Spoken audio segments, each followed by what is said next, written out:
बिस्मिल्लाहिर्रहमानिर्रहीम, अस्सलाम वालेकुम। मैं हूं करामत मुगल और मेरे साथ है ईसा नकवी। नकवी साहब, 2 दिन बाद सितंबर शुरू होने जा रहा है, जिसके बारे में कहा जा रहा है कि सितंबर बहुत सितमगर साबित होगा। कौन कौन सी अहम डेवलपमेंट्स होने जा रही? देखें इकराम मुगल साहब, वैसे तो पाकिस्तान में तमाम ही वक्त जो है वो बड़ा हैपनिंग टाइम होता है। जी। जिस किस्म का हमारा मुल्क है, मैं तो कम से कम 19-20 साल जो है वो 20वां साल चढ़ गया अब सहाफत करते हुए। कोई ऐसा टाइम नहीं गुजरा जिस पे आप कहें कि जनाब अब बिल्कुल रावी चैन ही चैन लिखता है और हालात कंट्रोल में है, मामूल के मुताबिक जिंदगी गुजर रही है। लेकिन इस वक्त हम एक बड़ी स्पेशल किस्म की सिचुएशन से गुजर रहे हैं। पाकिस्तान ओवरऑल, खास तौर पे जो रिजीम चेंज था, इमरान खान की हुकूमत का जाना, पीडीएम का बरसरे इक़्तिदार आना और ऑनवर्ड्स जितनी डेवलपमेंट्स हुई, उसके हवाले से सितंबर का महीना बहुत अहम है। मेरा ख्याल है कि अभी तक जितने मंथ्स गुजरे हैं उसमें अहम तरीन मेरा ख्याल है कि ये महीना साबित हो सकता है। 8 डेवलपमेंट्स तो ऐसी हैं जो मैं आपको काउंट करके इसमें बता सकता सही। हूँ, और इसके अलावा भी आप एक्सपेक्ट कुछ भी कर सकते हैं। आउट ऑफ द बॉक्स क्या हो सकता है? देखिए, इस वक्त जो सूरत हाल बनी हुई है ना सितंबर में, एक बड़ी गिरफ्तारी का चर्चा भी है। एक बड़ी तहरीक जो है उसका आगाज इस महीने में, उसके अब सिग्नल्स मिलना शुरू हो गए हैं।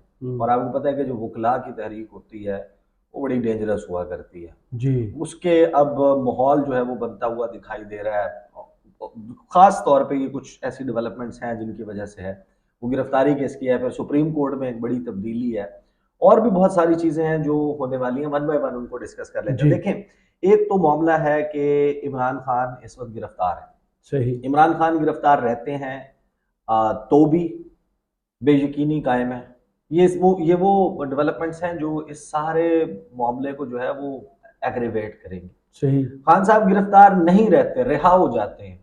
वो बाहर आने के बाद और तकरीर या इस किस्म की करते हैं, क्योंकि जो सूरत हाल और ग्राउंड बना हुआ है उस पे अब ये मामला, वो डेंजर जोन जिसे कहते हैं ना, वो खतरे वाली लाइन से आगे जा रहे हैं बिल्कुल। पाकिस्तान में।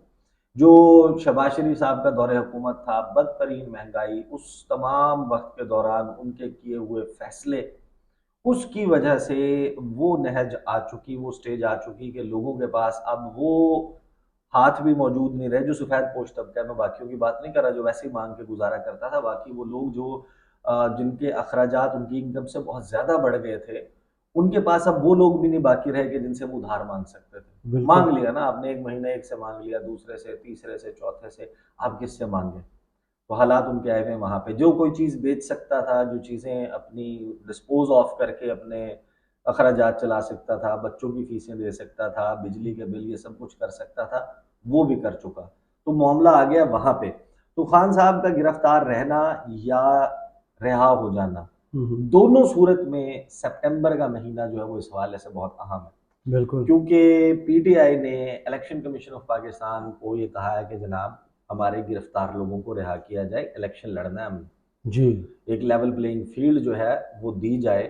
और अगर आपने सुपोजिडली वेस्ट को आपने एक ऐसा इलेक्शन करवाना है, आप ये फैसला कर लेते हैं कि इस मुल्क में इलेक्शन करवाना है और ऐसा करवाना है कि जिसके ऊपर एतबार भी आए बैरूनी दुनिया को, और आपके ताल्लुकात, डिप्लोमेटिक रिलेशंस और जो वहाँ से आप फवायद या बेनिफिट्स लेते हैं वो जारी और सारी रह सकें, तो फिर आपको एक चाहे आप ज़ाहिर है कि लेवल प्लेइंग फील्ड हमें कभी भी नहीं मिलती, लेकिन on the face of it कुछ ना कुछ क्रिएट करना पड़ेगा। सही। तो साइफर वाला मामला है, उसमें ज़ाहिर है कि चांसेस यही हैं कि गिरफ्तारी, अब क्योंकि हम वीडियो रिकॉर्ड कर रहे हैं गिरफ्तारी फैसला तो आने से उसमें डाल पहले, चुके हैं। जी। और ये वीडियो हमने लगानी है क्योंकि शाम के वक्त, इसलिए मैं आपको वैसे ही हम बता सकते हैं कि दोनों सूरतों में मामला ऐसा रहेगा। सही। फिर आगे आ जाते हैं। देखिए, खबरें जो आई हैं ना, बिजली के बिलों में रिलीफ का के लिए कमेटी बना दी, इजलास बुला लिया, एक दिन बैठे, दूसरे दिन बैठे, इनके बस में कुछ नहीं होना, ये करेंगे ना, इनका स्टेक है ना, इन्होंने अवाम में जाना है ना, उनसे इन्होंने वोट लेने हैं ना, ये अवाम से जुड़े हुए हैं। मुर्तज़ा असलम का क्या काम है? यहाँ पे तो नजम सेठी आते हैं, एक स्टेंट एंजॉय करते हैं, वापस जाके साफी बन जाते हैं। वो आते हैं, अपना क्या नाम है, मोहसिन नकवी आ गए, फाद हुसैन आ गए, कोई और आ गया, अबसार आलम आए, कैमरा चेयरमैन, फिर साफी बन गया। हालांकि उन्होंने कहा था कि मैं साफत छोड़ चुका हूँ, I am not a journalist any more. वो फिर आपको अब जनाब वो तबसरे करते हुए, सब कुछ करते हुए नजर आते हैं। तो ये तो आप इंजॉय करते हैं, फिर वापस चले जाते हैं। अब मुर्तजा सुलंगी साहब ने जो बयान दिया, अब टेक्निकली वो बयान है दुरुस्त, लेकिन इसे कहते हैं कि जनाब आपने नमक छिड़कना शुरू कर दिया। आप क्या कह रहे हैं? कहते हैं अवाम की तकलीफ गुस्सा जायज, लेकिन एहतजाज से बिल कम नहीं हो सकते। मुर्तजा सुलंगी साहब सीधा जवाब दे दिया एहतजाज करने वालों को। लेकिन उन्होंने एक बात बड़ी इंपॉर्टेंट की, उन्होंने कहा कि अवाम की तकलीफ और गुस्सा जायज है, लेकिन एहतजाज से उनके बिल कम नहीं हो सकते। फिर उन्होंने कहा कि निगरान हुकूमत ने 17 अगस्त को हल्फ उठाया जी, अवाम को जो बिल मौसूल हुए ये जुलाई के बिल है, पीडीएम गवर्नमेंट के। इस बहस में नहीं जाना चाहते कि बिजली का के बिलों में इजाफे का कौन जिम्मेदार है। भैया आप क्यों नहीं जाना चाहते, बता देना। बाकी हर चीज में आप घुस रहे हैं, इसमें भी बताएं। मैं आपको बताऊं कि इस हवाले से जो गुफ्तगू की है ना सेनेटर मुश्ताक ने, जी, जमात इस्लामी वाले, वो मैं चाह रहा हूँ कि वो मेरे सामने आ जाए तो मैं आपको बताऊं कि उन्होंने जो पेशीन गोई की है वो बड़ी खतरनाक है।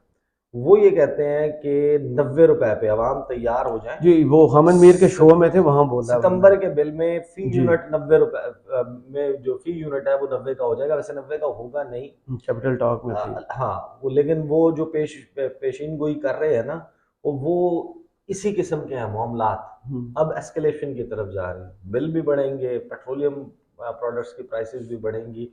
अब ये बड़ी अजीबो गरीब कैच 22 सिचुएशन है, इसको कंट्रोल कैसे किया जाएगा ये अगेन ऐसा मामला है। अब खबरें जो है वो खुदकुशियों की आ रही हैं, इस किस्म की आ रही हैं। अब इस सारे मामले में जो वुकला तहरीक है उसका आगाज हो सकता है कि नहीं, इसके हवाले से 7 तारीख को कन्वेंशन जो है ना वुकला का वो बुला लिया गया है जी। जमहूरियत की बका और कानून पर अमलदारी के लिए 90 रोज में इंतखाबात नागुज़ीर। Supreme court bar, supreme court bar association आपको पता है कि कितनी सबसे ताकतवर मुल्क भर के वुकला को उन्होंने लॉयर्स कन्वेंशन के लिए वफाकी दारुल हुकूमत बुला लिया 7 सितंबर को, और उन्होंने कहा है कि जनाब पाकिस्तानी अवाम को वोट के बुनियादी हक से महरूम नहीं रखा जा सकता। आम इंतखाबात में ताख़ीर बुनियादी हकूक़ की खिलाफ वर्जी होगी। और ये जो इनकी एलामिया है इसके मुताबिक इन्होंने कहा है कि जमहूरियत की बका और कानून पर अमलदारी के लिए 90 रोज़ में इंतखाबात नागुज़ीर हैं। अब लॉयर्स कन्वेंशन जब होता है और उसमें अगर ये तहरीक का, एहतजाज का, जलसे जुलूसों का या लॉयर्स कन्वेंशंस का दायरा बढ़ाने का फैसला करते हैं और लामहला अगर उसको रोकने का निगरान हुकूमतों की तरफ से कोई अटेम्प्ट की जाती है, ये स्टोरी इंटरनेशनलाइज होगी, मामलात होंगे ख़राब, और एक मज़ीद जो एक पोलराइज सोसाइटी है वो फिर आपको पता है कि किस जानिब जाएगी। और जब एक इस वक्त तो आप देखें ना पूरा ग्राउंड प्रिपेयर हुआ है, लोग यहाँ तक डूब चुके हैं, सांस आना बंद हो चुके हैं, और उनको अगर ऐसा कोई प्लेटफॉर्म एक ऐसा वो मिल जाता है, मूव एक मिल जाती है तो वो बड़ी डेंजरस हो सकती है। फिर सुहेल बड़ाई साहब ने एक दावा किया जी, ट्वीट किया उन्होंने तो ट्वीट किया। चले मैं आपको बताता हूँ ये शुरू कहाँ से हुआ। ये जो साइफर वाले मामले के ऊपर गिरफ्तारियों, देखें इसकी ट्राजेक्टरी फॉलो करें ना। आजम खान साहब जो है वो पहले गायब थे, फिर वो मंजर आम पर उस तरीके से दुनिया, लेकिन घूमने चले गए थे जी। उन्होंने कुछ इंकशाफात किए जो सबने सुने चले। अब उसकी बेसिस के ऊपर मुकदमा जो है वो दर्ज हुआ, साइफर गुमशुदगी का, ऑफिशियल सीक्रेट्स एक्ट लगा, स्पेशल अदालत बनी, शाह महमूद कुरैशी गिरफ्तार हुए, 12 दिन का रिमांड हो गया। और अब्दुल्ला हमीद गुल साहब जी, हमीद गुल साहब के साहबजादे सही, उन्होंने अपने ट्विटर पे सबसे पहले ये दावा किया कि साइफर गुमशुदगी और साइफर वाले मामले का मास्टरमाइंड साबिक DGI lieutenant general Faiz Hamid है। अच्छा। और उनके भाई नजफ हमीद का भी उसमें तस्करा है। उन्होंने जो दावा किया है, उन्होंने कहा कि जनाब शाह महमूद कुरैशी ने और इमरान खान ने उनके दावे के मुताबिक उन्होंने फैज़ हमीद साहब, खान साहब ने तो बिल्कुल ही वो अपने आप को उससे लाताल्लुक़ कर लिया, और शाह महमूद कुरैशी ने मामला उनके ऊपर डाल दिया है, और गिरफ्तारी के हवाले से भी उन्होंने पहले पेश हुई। उसके बाद ये सुहेल बड़ाई साहब ने, और फिर एक के बाद एक आपने देखा होगा कि वो ट्वीट्स जो नाम के बगैर बड़ी गिरफ्तारी, हलचल बर्पा कर देने वाली, अगर ये भी सितंबर में होती है तो अगेन ये एक बड़ी हलचल मचाने वाली डेवलपमेंट है। अगर ये बात दुरुस्त है कि FIA जो है वो एक साबिक DGI को, एक लेफ्टिनेंट जनरल 3 स्टार को गिरफ्तार करती है, इस मामले में तफ्तीश करती है, अगेन एक बड़ी सरप्राइजिंग स्टोरी होगी, something that has never happened before time, यानी बिल्कुल कि एक चीज जो कभी पहले पहले हुआ माजी नहीं। में नहीं हुई। अब इस सारे मामले में एक जनाब परवेज खटक साहब, अब परवेज खटक साहब, मैं आता हूँ नवाज शरीफ वाले मामले पे भी और सुप्रीम कोर्ट में जो तब्दीली है वो बहुत अहम मामला है। परवेज खटक साहब जनाब वो न्यूली बॉर्न बेबी है, उनकी पार्टी जो है ना पाकिस्तान तहरीक इंसाफ पार्लियामेंटेरियंस, इलेक्शन जब भी होना है 4 महीने 6 महीने, अब ये निकल तो आए, अब लोगों को किसी ना किसी तरह अपना कुछ ना कुछ तो करना है ना, लोग अपने दाल रोटी उनका इसके साथ जुड़ा जी हुआ है। अब परवेज खटक साहब की जो पार्टी है उसके पास टाइम या इस्तेकाम में पाकिस्तान पार्टी के पास वक्त ही कितना रह गया। उन्होंने जनाब आवाम को भी अप्रोच करना है, कोई अपनी को मेंबर भी बनाने हैं, कोई लोग भी मजीद इकट्ठे करने हैं, कोई election campaign public reach out कुछ ना कुछ करना है। सही। परवेज खटक साहब जो कर रहे हैं, उन्होंने जो जलसा किया और उन्होंने कहा कि इमरान खान को कहा फिरौन, और वो उन्होंने कहा कि जनाब वो ये कहता था वो ये कहता था। सबसे पहली बात तो ये कि देखें, जब आप इक़्तिदार से उतरने के बाद तमाम रास्ते दरवाजे बंद होने के बाद जिस सिचुएशन में आपने शिप जंप किया है, उसके बाद आप एक ट्रस्टेबल आवाज नहीं है कि आपके दावे को दुरुस्त तस्लीम किया जाए। आप अपोजिशन में ना उस क्योंकि बंदे के। अगर आप कहते हैं कि वो फिरौन था तो आप फिरौन के साथ ही थे ना, इसका मतलब है उस प्रेस कॉन्फ्रेंस से पहले पहले तो आप फिरौन के साथ ही उसी थे। में एक इंटरव्यू भी कह रहे हैं ना कि इमरान खान सबसे ज्यादा ट्रस्ट मुझ पे करता था। ये बड़ी चार्जशीट है। तो आपके लिए तो शर्म का मुकाम है, एक बंदा अब सबसे इसमें ज्यादा देखें, ट्रस्ट आप पे करता था। केपी की हुकूमत हाँ। भी मैंने बनाई, फला भी। इसमें मामला ये है कि 60% लोगों को मैं लेके आया। हाँ, अब इसमें इसमें देखें इंपॉर्टेंट मामला ये है कि लोगों का ना गुस्सा है इस वक्त अरूज पे। सही। और आप जिस किस्म की तकरीरें, जाहिर है कि आप अपनी पॉलिटिकल स्पेस क्रिएट करने के लिए, अपना कोई बयानिया बनाने के लिए, लोगों को अट्रैक्ट करने के लिए, इमरान खान को विलन और ख़ुद को हीरो, उनको जनाब कठोर संगदिल और ख़ुद को नरम खू नरम दिल मसीहा का रूप जो है वो दिखा के आप लोगों को अप्रोच करना चाह रहे हैं। लेकिन देखें, इस वक्त जो मैं पहले वाले फैक्टर्स बता चुका, लोगों में इश्तिहाद है, लोगों में गुस्सा है। जब आप इस किस्म के बयानात देंगे, आप बेसिकली हालात ख़राब कर रहे हैं। और केपी जैसे सूबे में अगर आप इस किस्म का पुल मजीद क्रिएट करते हैं तो that can also be very dangerous. दूसरी तरफ फिर आगे आ जाए आप मरीम नवाज साहिबा। मरीम नवाज साहिबा ने जो गुफ्तगू की है, अब ये बिल्कुल ऐसे ही है कि आपने जनाब लीमू पे लगा के नमक जो है ना लोगों के इस वक्त जख्मों पे जिससे खून रिस रहा है, आपने उसके ऊपर छिड़कना शुरू कर दिया। वो क्या कहती हैं? वो कहती है नवाज शरीफ या आवाम को बिजली के बिलों में इजाफे से बचाएंगे।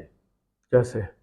आप लंदन में बैठ के आवाम को बिजली के बिल में वहाँ इजाफे मजदूरी जैसी करेंगे, पाउंड्स पाकिस्तान भेजेंगे, करेंगे क्या? हाँ, अपनी सारी प्रॉपर्टीज बेच के पाकिस्तानी अवाम नहीं का जो है ना मुश्किलात बिल पे करेंगे। मुश्किलात का सामना है। नवाज शरीफ अवाम को महंगाई और बिजली के बिलों में इजाफे से बचाएंगे, और जो शहबाज शरीफ है उनको नहीं, उन्होंने कुलिया बताया जी। उन्होंने कहा ना सिर्फ मीटिंग से उठ के चले जाते थे। छोटा भाई क्यों कामयाब हो जाए, ये उन्होंने गुफ्तगू की है। ये अगेन आपने जनाब नमक पाशी शुरू कर दी है। आप you are rubbing salt into मुझे जो इनकी बात अच्छी अजीब सी लगी थी, नहीं अच्छी लगी कहे ना। अच्छी। नून लीग मुल्क में सबसे बड़ी यूथ और खवातीन की जमात बन चुकी है। पहले तो आप बताएं, आप इलेक्शन करवाएं, आपकी जमात है किधर? करवाएं इलेक्शन। इस वक्त तो फिलहाल लोगों की जो यूथ और लोग कहाँ खड़े हैं ये सबके जरा बाहर निकल के देखें ना खवातीन क्या कह रही हैं। आखिरी मामला जो है वो मिड सितंबर सुप्रीम कोर्ट 16 सितंबर chief justice of Pakistan Umar Ata Bandial, बड़ी डेवलपमेंट होगी उससे पहले भी और उसके बाद। बिल्कुल। एक तो काजी फाइज ईसा ने आना है और now he has to live up to the expectations. बहुत सारे लोग जो ये समझते हैं कि आप आइन की किताब, इंसानी हुकूक, खतूत, फला फला फला, अब ये आप करके दिखाएंगे ना जी।